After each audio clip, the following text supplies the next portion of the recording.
ব্যস্ততা, সময় আর টাকার হিসাবে পিছিয়ে পড়ে জীবনের সবচেয়ে গুরুত্বপূর্ণ জিনিসটি। ঢাকায় পোশাক কারখানায় কাজ করা মোরশেদা বেগমের মতো অনেকেই আছেন যাদের কাছে চিকিৎসা পাওয়া যেন এক ধরনের বিলাসিতা।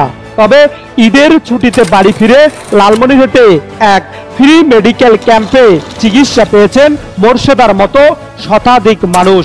ঢাকা থেকে আমি আসছি ঈদ উপলক্ষে, যে আমি বাড়িতে আসছি, দেখলাম যে এখানে ফ্রি চিকিৎসা হচ্ছে। আর আমরা যেহেতু সাধারণ গরিব মানুষ, আমরা যেখানে পাবো যে আমরা 4-5 টাকার জায়গায় যদি আমরা 1 টাকার যদি আমরা একটু চিকিৎসাটা পাই তাহলে আমাদের ভালো হবে। আমরা গরিব মানুষ। ঢাকায় এক পোশাক কারখানায় প্রতিদিন কাজ করেন মোরশেদা বেগম।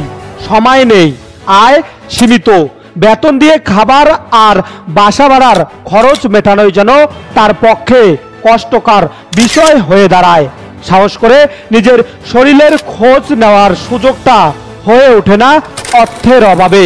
ঈদের ছুটিতে বাড়ি ফিরে মোরশেদার মতো শতাধিক মানুষ বিনামূল্যে চিকিৎসা পেয়েছেন লালমনিরহাট সদর উপজেলার মগলহাট ইউনিয়নের ফুলগাছ গ্রামে। সুবিধা পাইতেছি, আর গাড়ি ভাড়া লাগলো না। তারপরে মনে করেন আমরা পয়সা খরচা কম লাগলো। বাড়ির পাশে ডাক্তারও, এইখানে পাশে ডাক্তার আছে।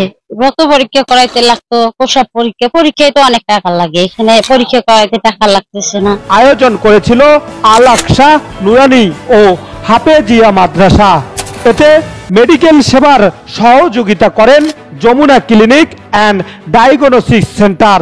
ক্যাম্পে ব্লাড গ্রুপিং, ডায়াবেটিক চেকআপ ও প্রেসক্রিপশন প্রদান সহ ছিল প্রাথমিক চিকিৎসার নানা সুবিধা।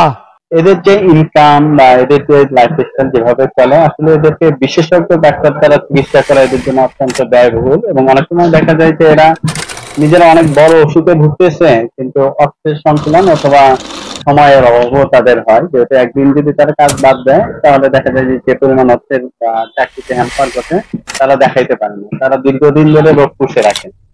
আমরা আমাদের যেহেতু এই এলাকারই সন্তান, আমরা এই চিন্তা থেকেই আমরাও এখানে আছি। যারা বাইরে থেকে এসেছেন তারা যেন একটা সুন্দর পরামর্শ পায় এবং তাদের রোগগুলো যদি থাকে সেটা তারা যেন ধরতে পারে। এই সেবার স্পর্শে যেন একটু নিশ্চিন্ত, একটু প্রশান্তি খুঁজে পান মোরশেদা বেগমের মতো অসংখ্য স্বল্প আয়ের মানুষ।